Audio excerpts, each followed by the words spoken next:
So, my NDE experience.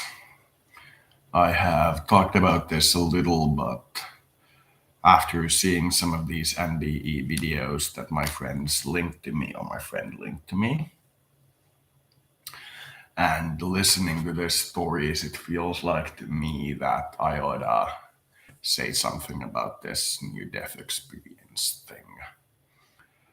I have a few of these, and since I had my true first one, I have had more of them in that they seem to be easier and easier to trigger.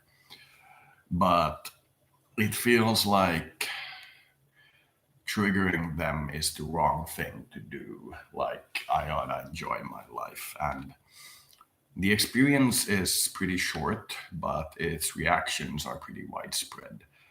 I was taking LSD and methamphetamines because me and a few of my friends had been experimenting with psychedelics and trying to figure out what do we need in terms of psychedelic interactions to actually get to the God state.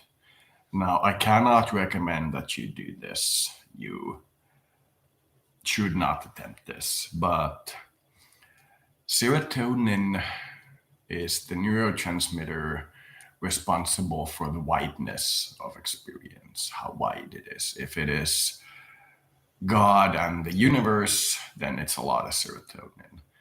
Dopamine is how strong the signal is. So if it's a coffee induced work where you work for like 20 hours with like 100 cups of coffee, that's dopamine. Now, most of these people, when they take hallucinogenics and have God experiences, take serotonin. Some of the more extreme ones take dopamine, but it can flung you into a deep psychotic state. Now, what I took was a hit of LSD, and those who've taken LSD know that large doses make you sleepy. They tend to make you pass out.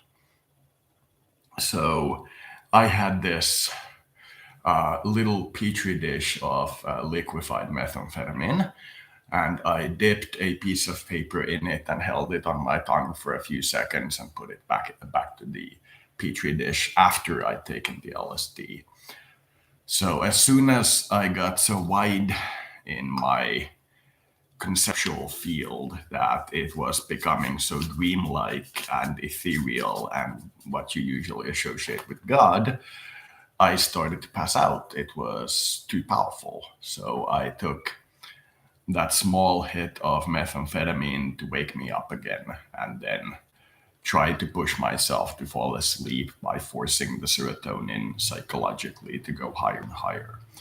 Now, the idea was to induce this condition called serotonin syndrome, at least temporarily. Now, in hindsight and with medical knowledge, I say don't try for it. The fatality rate of serotonin syndrome is pretty high.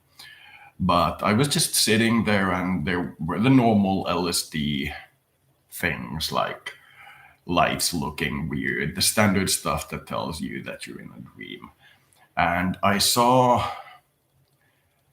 a light circling around all objects that made it look like the object was in that light's field and the light center was circling the object. So the shadows were essentially being cast on the walls as something was orbiting the source of the light. And I focused in on that light and started to tune to try to see what I'm seeing. And as I got higher and higher, my watchers, because when you do an experience like this, you need watchers to show you the way back to sanity. My watchers started acting more and more synchronized in that when they'd lift their left hand, they'd both lift their left hand. And it wasn't something that they were trying to do to freak me out. It was just something that was happening. And as I was pushing towards the sensation, I felt like there was the vaguest sense of something massive behind me. And as I pushed towards the experience, I was sitting on the edge of my bed, and the two watchers were on two chairs in front of me. And I thought that if I push now, I will reach the one spirit in my view. And I pushed, and both of my watchers said something which I don't recall, but it was very divine. And they turned to face me while they were facing each other on the chair. And I felt like I was falling backwards into a light source. And the field of vision, it didn't like go from very strong hallucinations to pass out hallucinations. It went from very, very mild light like hallucinations and some interpersonal things to a full blown drop into a source of light. I felt this light to be a black hole, or what you would call the singularity at the beginning of the universe. And it felt like it's not all there is. There are other realities out there, but it felt like as far as our reality is concerned, you could compress it into a 3 meter or about 9 feet wide space with a ball of light in the middle. That is what it felt like to me. And this light had this deepest sense of sadness with no judgment of how humanity is doing.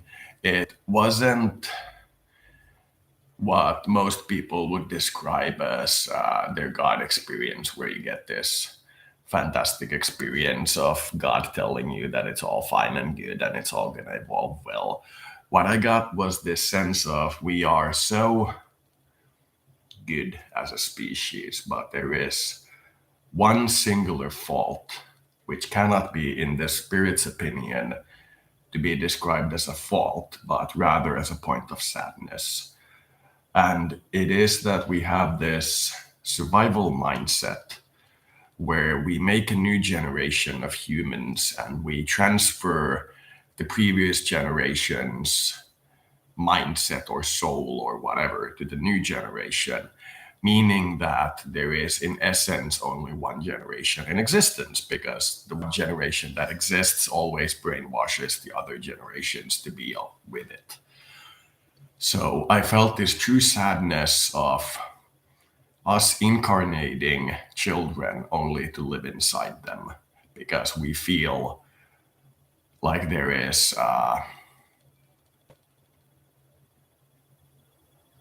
such evil in the universe that if we don't force our children to inhabit the same moral values that we do, that if we don't educate our children to become humans or what have you, they'll become animals and we'll all resort to cannibalism. This spirit had such a deep sadness. It wasn't fear, it wasn't judgment, it wasn't anything like that. It wasn't even anger. It was just sadness that humanity is essentially one person reincarnating over and over again. And with the minorest of adjustments to the way we view reality, we could have a plethora of civilizations and souls on this planet instead of this one oversoul, which continues to reincarnate through others while it's perfecting its morale, if you will. And that moment felt like an eternity. The light was very, very, very bright, but it wasn't painful. The first moments when I fell into it, I started screaming because I'm one of those people who likes to maintain control. So when I am pushed into a space where I am out of control, my reaction is usually quite visceral. So for the first few moments, I screamed, but then I settled down and I was just interacting with the light. And the light felt like it wasn't God, but for all intents and purposes, for what I'm looking for in that experience, to truly see what humanity is and to truly see the spirit world in that regard, then it is more important to be shown than God, and for all intents and purposes could in a way be called God. But it didn't feel like there was any judgment to me or anybody else. It just felt sadness that we brainwashed the next generation so we can basically inhabit them, continue our civilization. And when we find an error, like say with the Roman collapse, we completely jumble around our civilization and jump to the next one. And then they keep doing it for many generations, getting the children into the system and brainwashing them and so on and so on.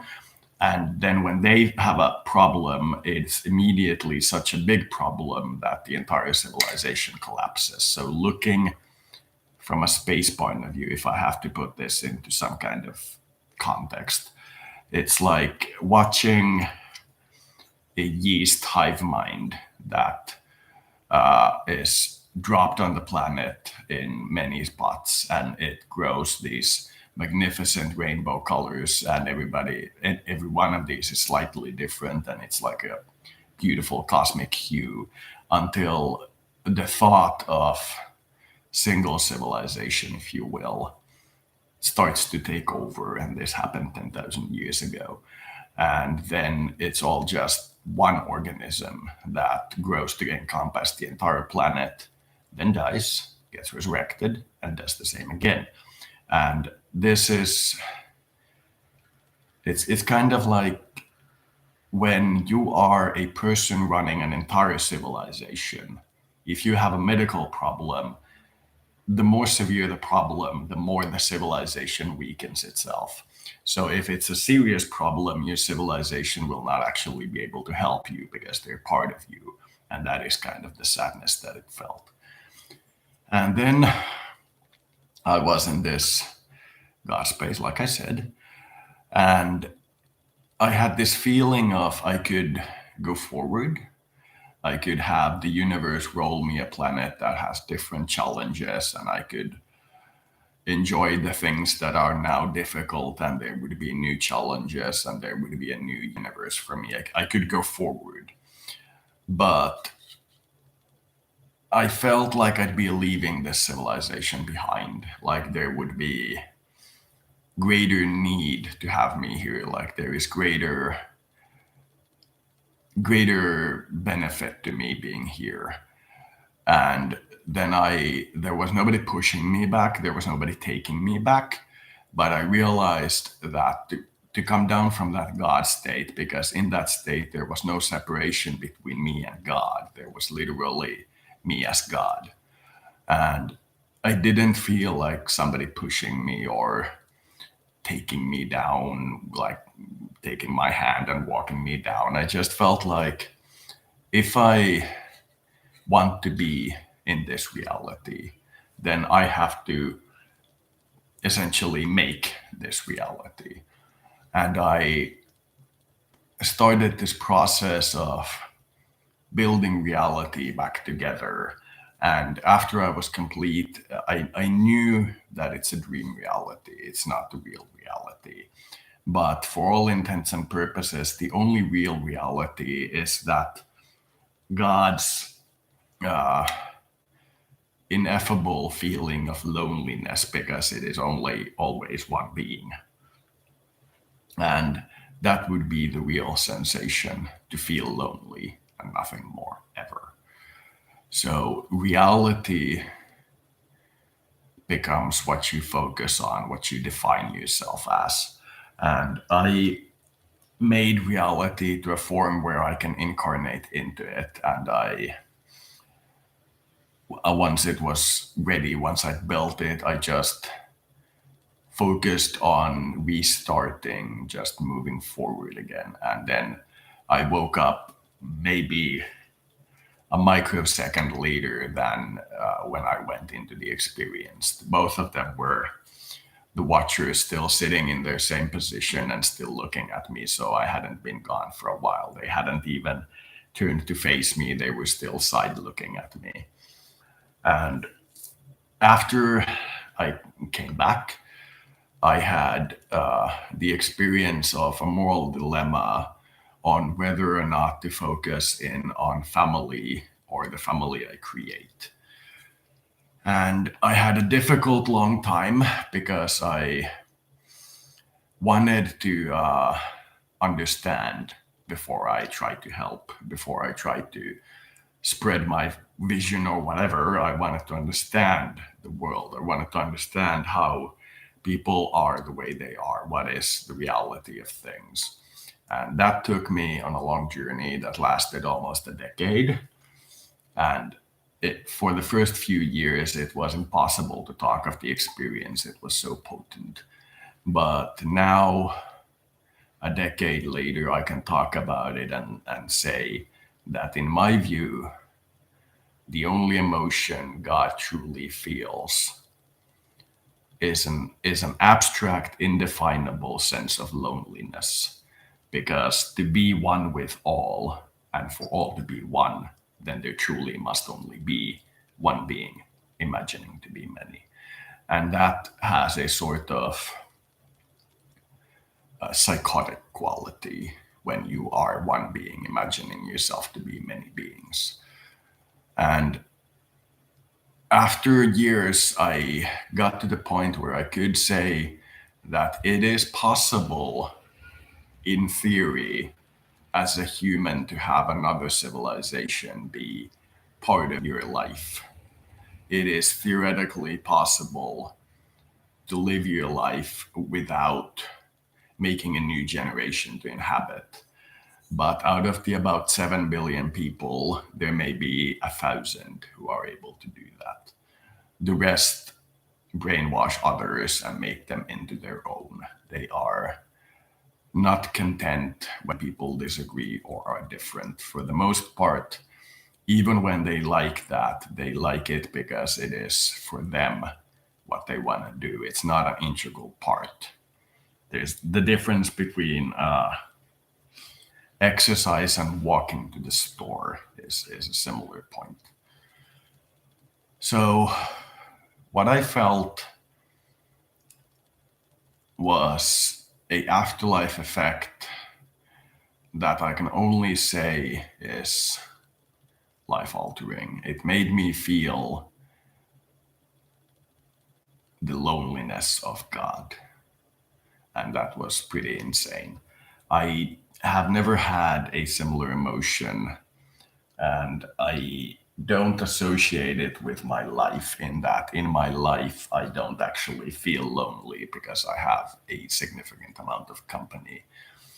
But I do understand how being a single being, dividing yourself by imagination into many beings for the purpose of this divine experience, and then joining back into one.